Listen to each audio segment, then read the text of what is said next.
ही मोदीजींची निवडणूक आहे आणि मोदीजींच्या निवडणुकीमध्ये असं व्हायला नको होतं, परंतु मला असं वाटतं की नरेंद्रजी मोदी यांची निवडणूक असल्यामुळे कुणी कुठेही गेलं तर जनता नरेंद्रजी मोदी यांच्यासोबत आहे, भारतीय जनता पार्टीसोबत आहे, महायुतीसोबत आहे।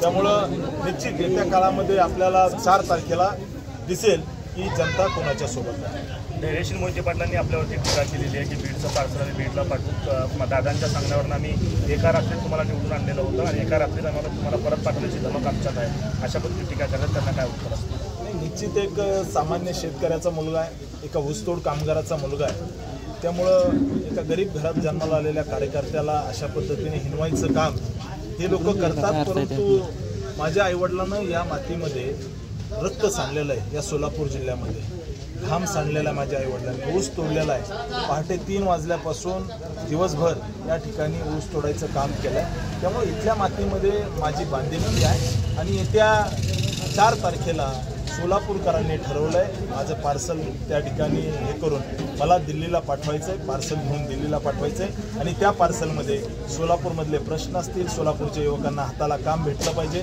सोलापूरच्या युवकांना त्या ठिकाणी येत्या काळामध्ये उद्योग आले पाहिजे, सोलापूरमध्ये शेतकऱ्यांना सुखी करायचं आहे। या भागामध्ये जिथं पाणी नाही आहे त्या भागामध्ये मला पाणी न्यायचं आहे, उजनी धरणातला गाळ काढून या सोलापूर जिल्ह्यातील पाणी साठवण वाढवून म्हणजे पाण्याची साठवण क्षमता वाढवून उजनी धरणातली मला भविष्यामध्ये ज्या भागामध्ये पाणी गेलं नाही त्या भागामध्ये पाणी न्यायचं आहे। परंतु मी अतिशय विनम्रतेने सांगतो, मला आदरणीय मोठ्या दादांबद्दल कायम आदर आहे आणि भविष्यामध्ये राहील।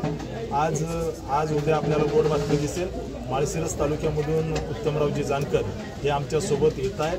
आता ठरलं आहे माळशिरस तालुक्यामधून भाजपाला लीड निश्चित भेटेल आणि मी त्या भागामध्ये काम केलेलो कार्यकर्ता आहे, हजारो लोकांना जोडलेलो कार्यकर्ता आहे, त्यामुळे जनता कोणाच्या सोबत आहे आपल्याला दिसेल। परंतु एका गरिबाच्या पोराला, शेतकऱ्याच्या पोराला, सामान्य ऊसतोड कामगाराच्या मुलाला हिनवणं ही प्रस्थापितांची जुनी पद्धत आहे। परंतु त्यांनी केलेल्या टीकेला मी फुलं म्हणून माझ्यावरती घेतो, परंतु निश्चित सांगतो सोलापूरकरांनी मला दिल्लीला पाठवायचं ठरवलं। ही एका ऊसतोड कामगाराची विनंती आहे सगळ्या ह्या मोठ्या लोकांना की ऊसतोड कामगाराच्या मुलाला अशा पद्धतीने हिनवू नका।